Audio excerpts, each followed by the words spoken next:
All right, well, we're here with Helene Elliottt, the Times hockey columnist, talking about the Kings' 3-1 victory tonight in Game 3 of the Western Conference Finals. Helene, what did we learn from tonight's game? We learned that Slava Voinov is a clutch player.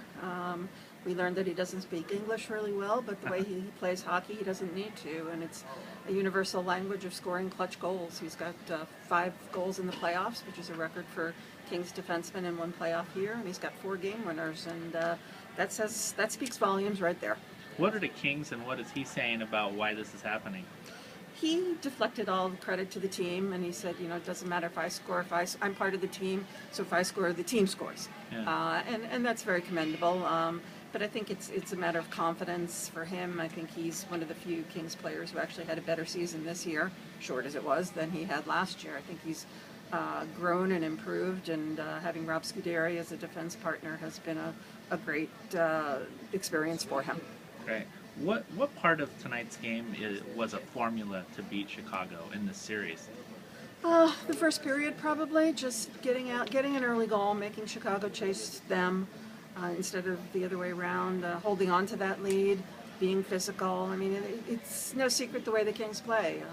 When they're winning, they're playing a physical game. They're forechecking energetically. I think a really good omen, though, is the continued success of Tyler Toffoli, who I think, if you're looking at some of the lineup decisions that Daryl Sutter's made, that's maybe one he could have and should have made earlier, to put Toffoli in the lineup on a regular basis on a scoring line, not a fourth line, and let this kid just run with it, and he's justified that confidence. It's uncanny. I mean, obviously, home field, home ice advantage is always important in hockey and other sports. But what is it about Staples that you see that really boosts this team's effort? Well, it's I think King fans have this special, deep loyalty, and I think maybe some of them are still not quite believing that last year happened. So maybe they think that the team is going to win the Stanley Cup for the first time now. But there is a passion here, and it really bothers me when you hear writers or media from out of town saying, "Oh, there's no hockey fans in Southern California." There are plenty of hockey fans here. The fans here are very passionate, and when the Kings are playing that physical game and working hard, I think that's another thing people here appreciate too, is the hard work and the grinding, and the Kings were able to draw off the energy of the crowd. Things look so grim for Jonathan Quick in Game 2, and he comes back with a performance. He wasn't incredibly active, but he made a big stop when he had to late in the game. What did you take overall from his game? Well, I don't think he played quite as badly in Game 2 as some other people think. The first goal was deflected past him by his teammate, Trevor Lewis. The puck changed direction. Yeah. Another goal was put past him by his own teammate, Robin Regier. Another one was a 2-on-1, and another one, should he have stopped the Seabrook goal? Probably, yeah, and he'll say that too. But the one thing Jonathan Quick is very good at is compartmentalizing things. A good game, he forgets it quickly, moves on to the next one. A bad game, he forgets it quickly, moves on to the next one. And that's the mentality you have to have in the playoffs, particularly with the games just coming so fast. Every other night they're playing, and in this compressed postseason schedule, and that's the only way to maintain any semblance of sanity, I think. Right.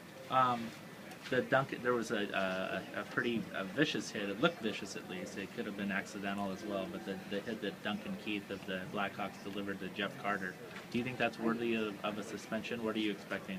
Well, that's a good question, because he was claiming afterward that it was an accident, but it was clearly a retaliation, because Keith's glove had fallen off and Carter jabbed him on the bare hand. So it certainly seemed like a retaliation for that. The league has to look at those things. You can't let people use their stick like that, but I'm sure that the formula that they've always used is that it really has to be a terrible offense to get suspended in the playoffs. The league considers, something that they might suspend you for 10 games during the regular season would be only 4 or 5 playoff games. So it would have to be something that they're convinced was reckless use of his stick to take him out of a playoff series like this. Okay. And obviously the importance of Thursday's game is massive to the Kings. What are you expecting? What can we all expect? I think the formula they want is the formula they used tonight. Get the energy from Toffoli, get some sustained pressure in Chicago's end, make the Blackhawks make mistakes. keep it physical, but don't go to the penalty box. That's one thing the Kings have been pretty good at throughout these playoffs, and when they haven't been, that's when they've lost. So I think the game plan and the formula will be pretty much the same as it was in Game 3. Great. Thanks a lot, Helene. We'll see you Thursday.